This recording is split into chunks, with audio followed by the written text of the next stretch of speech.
¿Cómo estáis? Bienvenidos a Agua Viva. Un abrazo muy fuerte desde Murcia, España. Esto es Radio y Televisión Vida y también conectando con emisoras amigas, Dynamis Radio, Onda Paz. Y si nos ves a través de YouTube o a través de nuestra app, nos escuchas en podcast en cualquier lugar y cuando tú lo desees, te bendigo, te saludo y te mando un abrazo desde el sureste de España. Agua Viva llega cada semana aproximadamente 30 minutos para compartir de la palabra de Dios, contenidos que sabemos que pueden ser para el alma, para el corazón, agua viva. La semana pasada comencé con el capítulo 1 y el prólogo del autor de este libro, La fuerza de amar, Martin Luther King, escrito en 1968, aunque la edición que tengo es de 1978, y la fuerza de amar tiene mucho que ver con las ideas, la motivación y el espíritu de aquel movimiento por la libertad y la igualdad del pueblo de color en los Estados Unidos.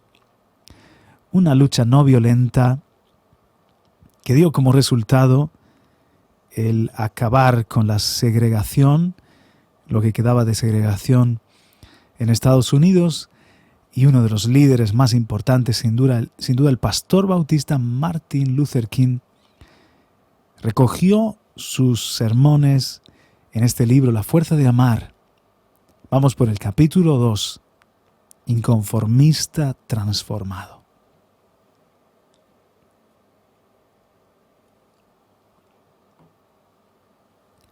Capítulo 2, Inconformista transformado. Que no os conforméis a este siglo, sino que os transforméis por la renovación de la mente. Romanos 12:2. No os conforméis es un consejo difícil en una generación en que la presión de la mayoría ha impulsado inconscientemente a nuestro espíritu y a nuestros pies a moverse al rítmico son del statu quo. Infinidad de voces y fuerzas nos mueven a elegir el camino de la resistencia mínima y nos dicen que no luchemos por una causa impopular y que no nos encuentren nunca formando parte de una patética minoría de 2 o 3. Además, algunas de nuestras disciplinas intelectuales nos persuaden de la necesidad de no conformarnos. Además, algunas de nuestras disciplinas intelectuales nos persuaden de la necesidad de conformarnos. Algunos sociólogos, filósofos, insinúan que la moralidad es meramente el consentimiento del grupo y que las formas correctas son las que adopta la gente. Algunos psicólogos dicen que el equilibrio mental y emocional es la resultante de pensar y actuar como los demás. El éxito, el reconocimiento y el conformismo son las palabras claves del mundo moderno, donde cada uno parece implorar la seguridad anestésica de identificarse con la mayoría. A despecho de esta tendencia prevalente a conformarnos, nosotros como cristianos tenemos la obligación de ser inconformistas. El apóstol Pablo, que conocía las realidades interiores de la fe cristiana, aconsejaba que no os conforméis a este siglo, sino que os transforméis por la renovación de la mente. Estamos llamados a ser individuos de convicciones, no de conformismos, de nobleza moral, no de respetabilidad social. Tenemos obligación de vivir diferentemente y según una fidelidad más alta. Todo cristiano de verdad es ciudadano de 2 mundos, el temporal y el de la eternidad. Paradójicamente, estamos en el mundo y a pesar de todo, no estamos en el mundo. Pablo escribía a los cristianos filipenses, porque nuestra ciudadanía está en los cielos. Entendían lo que quería decir porque su ciudad de Filipo era una colonia romana. Cuando Roma quería romanizar una provincia, establecía una pequeña colonia de gente que vivía según la ley y las costumbres romanas y que aun siendo un país distinto guardaban fidelidad a Roma. Esta minoría pujante y creadora expandía el evangelio de la cultura romana. Aunque la analogía no sea perfecta, los colonos romanos vivían en un marco de injusticia y explotación, de colonialismo. El apóstol apunta a la responsabilidad de los cristianos de imbuir a un mundo no cristiano los ideales de un orden más alto y noble. Viviendo en una colonia temporal, somos en último término responsables del imperio de la eternidad. Como cristianos, no debemos rendir nuestra suprema lealtad a ninguna costumbre supeditada al tiempo o a ninguna idea vinculada a la tierra, porque en el corazón de nuestro universo existe una realidad más alta, Dios y su reino, a la cual debemos acomodarnos. Este mandamiento para que no nos conformemos proviene no solamente de Pablo, sino de nuestro Maestro y Señor Jesucristo, el inconformista más entusiasta del mundo, cuya no conformidad ética desafía aún a las conciencias del género humano. Cuando una sociedad opulenta quiere hacernos creer que la felicidad consiste en la calidad de nuestros automóviles, en el lujo de nuestras viviendas o el precio de nuestros trajes, Jesús nos recuerda que la vida no está en la hacienda. Cuando estemos a punto de caer en la ostentación de un mundo repleto de promiscuidad sexual y alienado por una filosofía de autoafirmación, Jesús nos dirá que todo el que mira a una mujer deseándola ya adulteró con ella en su corazón. Cuando nos resistimos a sufrir por aquello que es justo y nos decidimos a seguir la senda de la comodidad y no de la convicción, sentimos que Jesús nos dice: bienaventurados los que padecen persecución por la justicia, porque suyo es el reino de los cielos.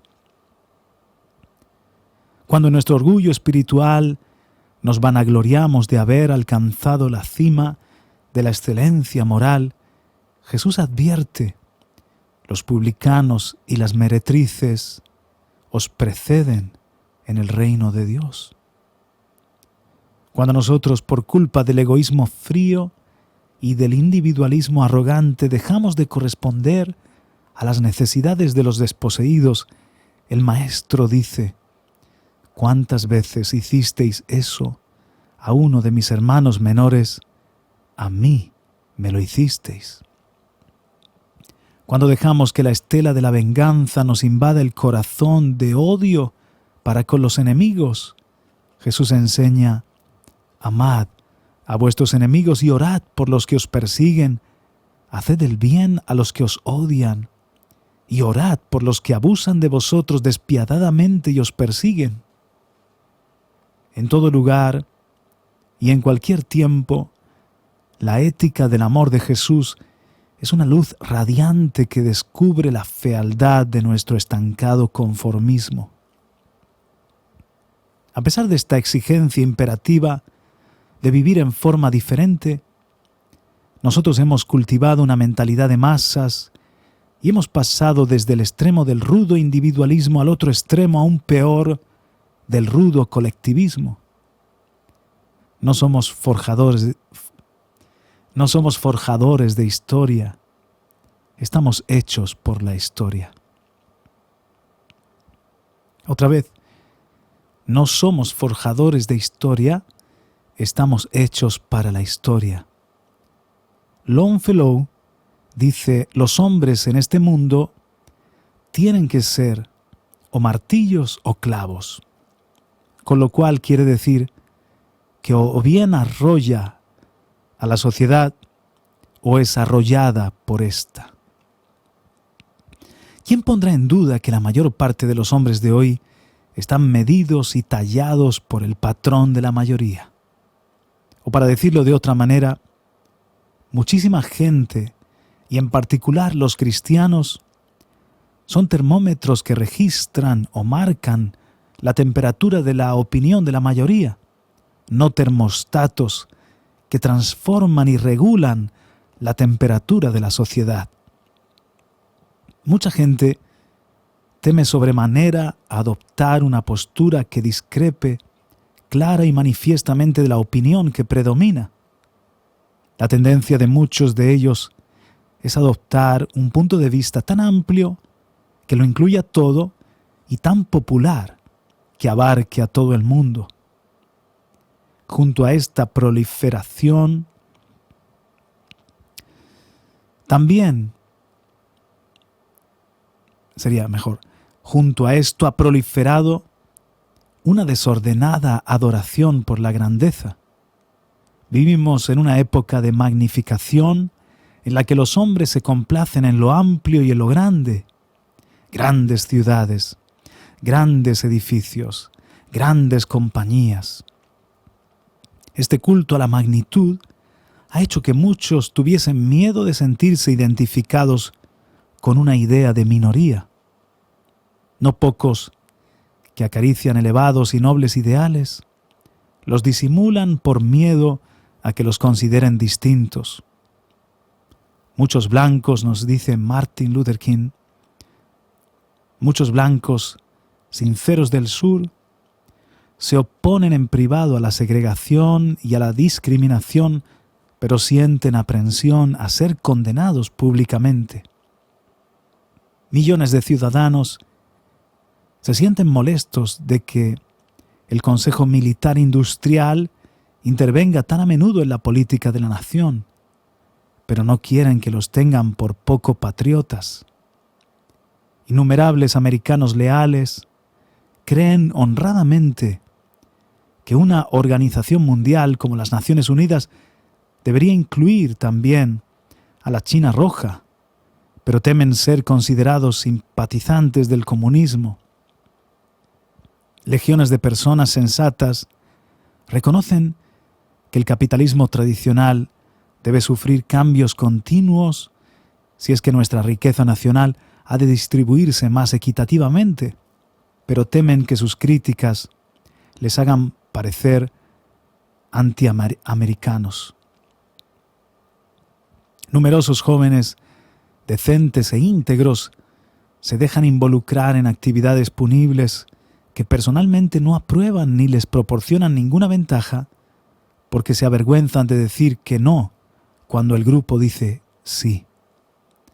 Qué pocas personas tienen el valor de expresar públicamente sus convicciones y cuántos confiesan estar astronómicamente intimidados. El conformismo ciego nos hace sospechar de un individuo que insiste en decir lo que realmente cree, hasta tal punto que le amenazan implacablemente en sus libertades civiles. Si un hombre que cree vigorosamente en la paz es lo suficientemente osado para llevar una pancarta en una demostración pública, o un blanco del sur porque cree en el sueño americano de la dignidad y el valor de la personalidad humana, tiene el valor de invitar a un negro a su casa y se une a los que luchan por la libertad, corre el peligro de que le citen ante el Comité de Investigación Legal e incluso será un comunista si abraza la causa de la solidaridad humana. Thomas Jefferson escribió: «He jurado ante el altar de Dios hostilidad eterna contra cualquier forma de tiranía del espíritu».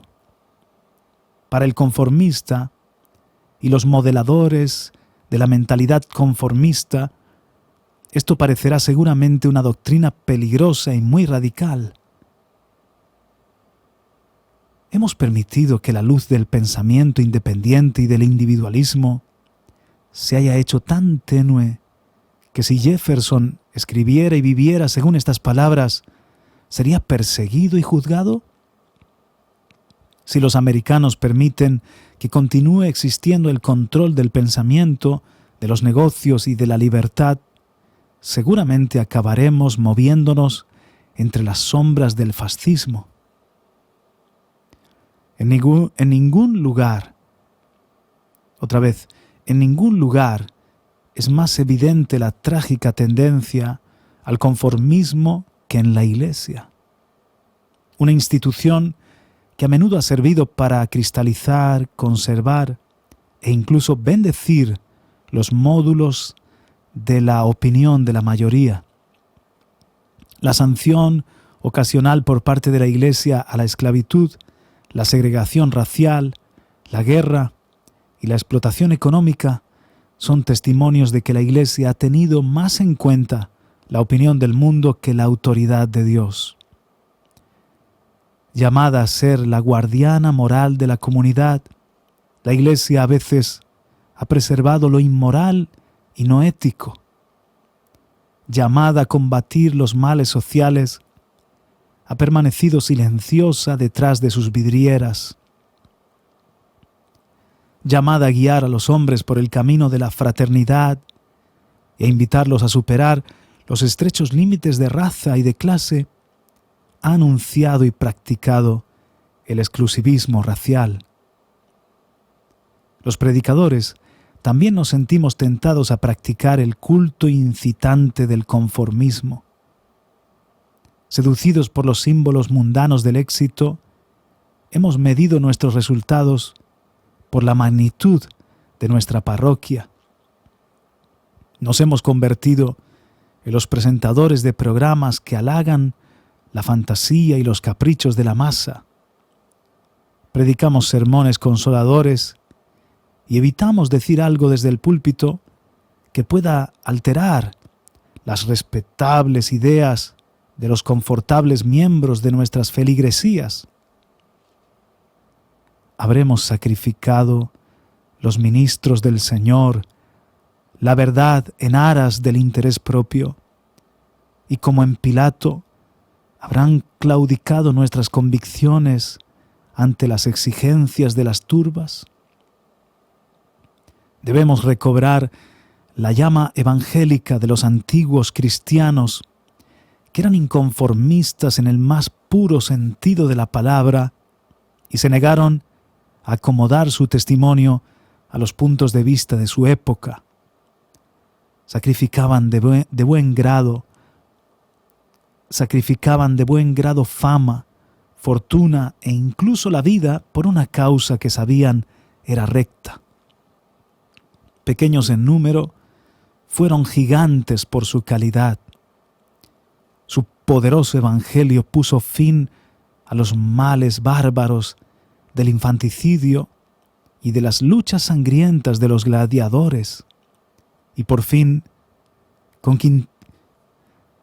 conquistaron para Jesucristo el imperio romano. No obstante, a pesar de ello, la Iglesia se fue convirtiendo en una institución cargada de riqueza y prestigio hasta empezar a diluir las enérgicas exigencias del Evangelio y conformarse a las maneras del mundo. Y desde entonces, la Iglesia ha sido una trompeta débil e ineficaz, de sonido incierto. Si la Iglesia de Jesucristo debe recuperar una vez más su poder, su mensaje y su repercusión auténtica, debe conformarse exclusivamente con las exigencias del Evangelio. La esperanza de un mundo seguro y digno de ser vivido recae en los inconformistas disciplinados que defienden la justicia, la paz y el compañerismo.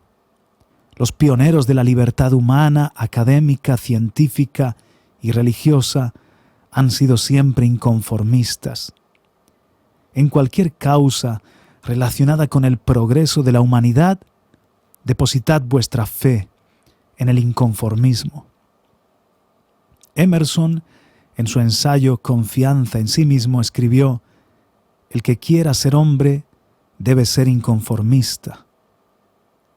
El apóstol Pablo nos recuerda que el que quiera ser cristiano debe ser también inconformista.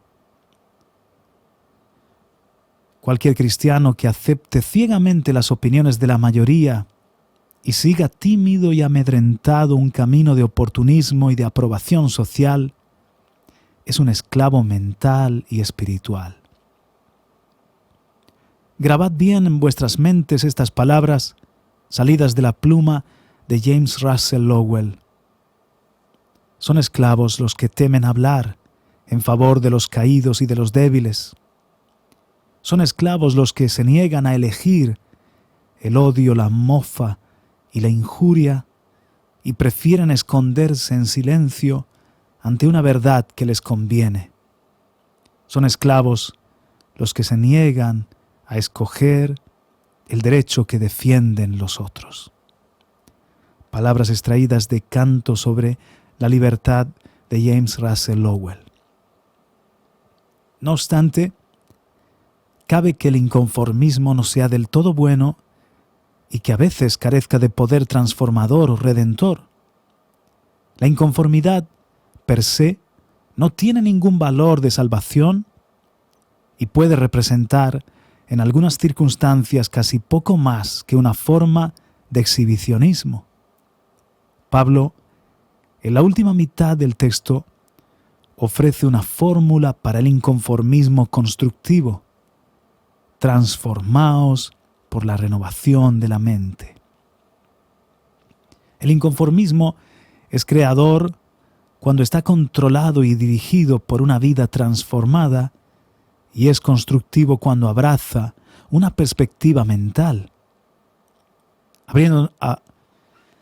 Abriendo nuestras vidas a Dios en Cristo, nos hacemos criaturas nuevas. Esta experiencia que Jesús califica de nuevo nacimiento es esencial si debemos ser inconformistas transformados y si debemos liberarnos de la fría dureza de corazón y del orgullo tan característicos del inconformismo. Alguien ha dicho: me gustan las reformas, pero me molestan los reformadores. Un reformador puede ser un inconformista no transformado cuya rebelión contra los males de la sociedad le haya dejado enojosamente rígido y con una impaciencia irracional.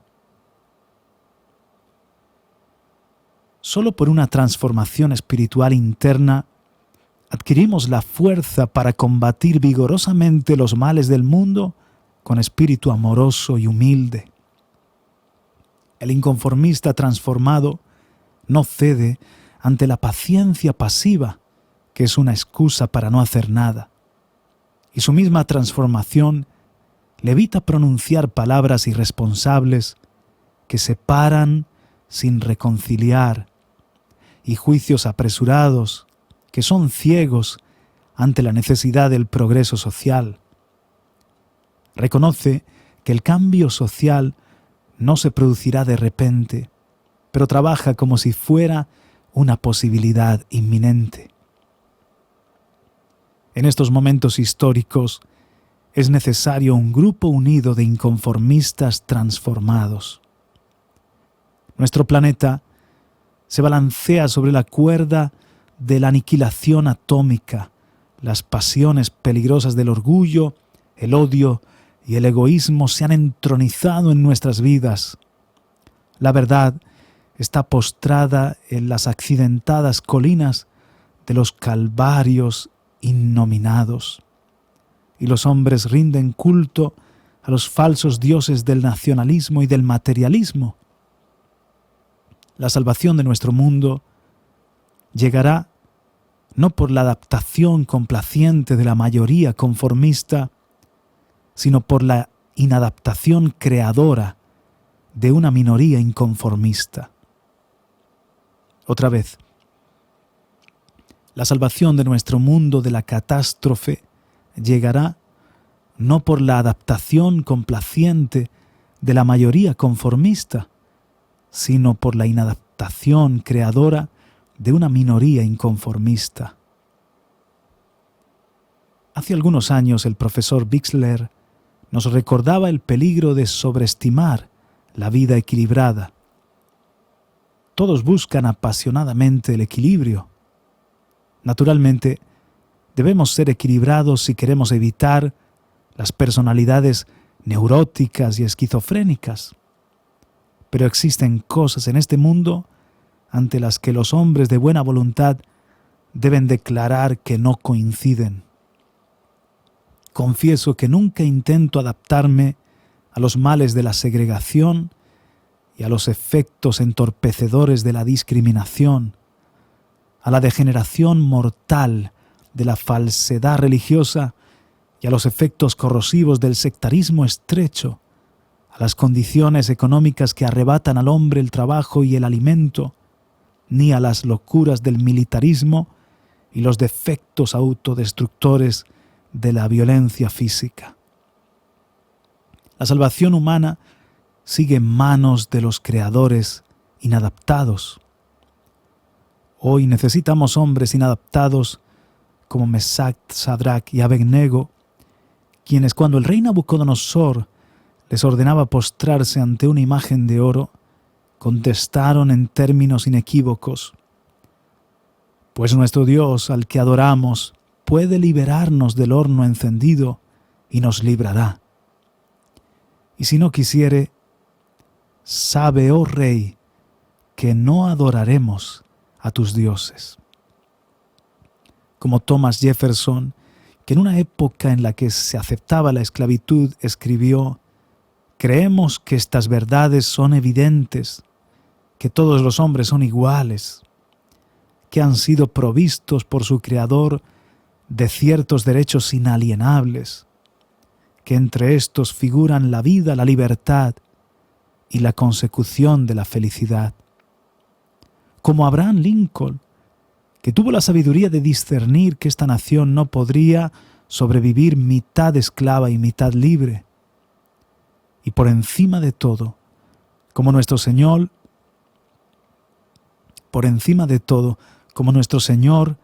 el cual, ante la intrincada y fascinante máquina militar del Imperio Romano, recordaba a sus discípulos que quien toma la espada, a espada morirá. Por una inadaptación de esta clase, una generación ya decadente puede estar llamada a conseguir todo aquello que procura la paz.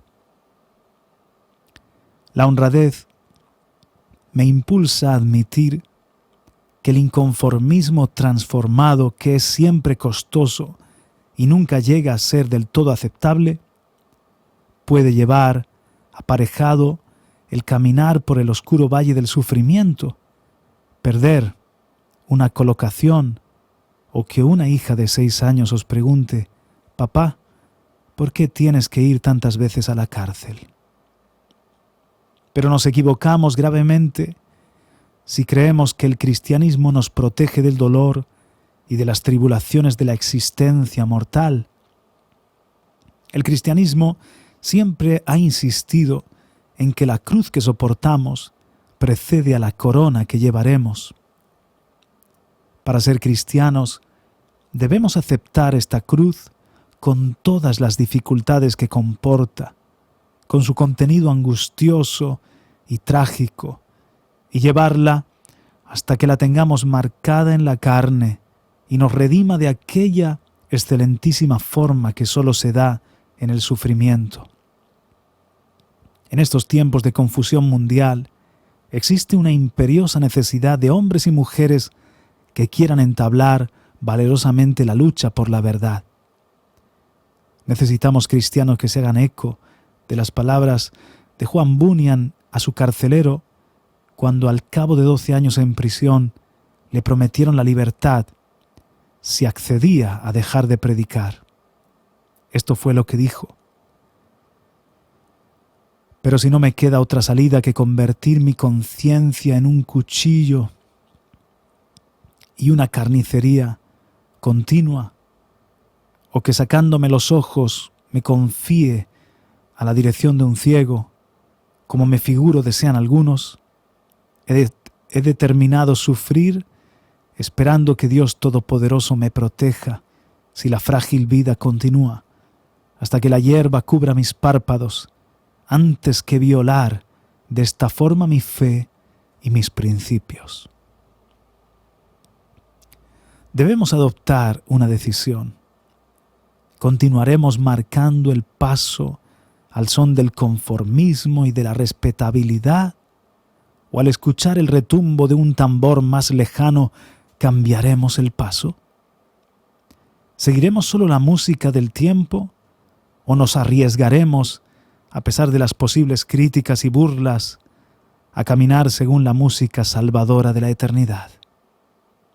Hoy nos desafían más que nunca las palabras de ayer: que no os conforméis a este siglo, sino que os transforméis por la renovación de la mente.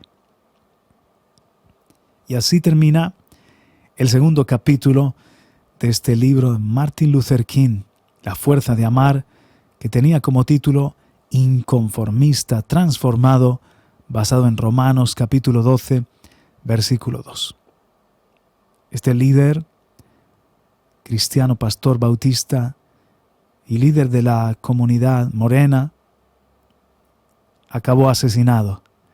Pero su legado, lo que logró, su ejemplo y también sus mensajes, sus escritos, siguen inspirándonos después de muchos años. Por eso te emplazo a la semana que viene. En este programa Agua Viva seguiremos leyendo este libro, La fuerza de amar. Un abrazo fuerte.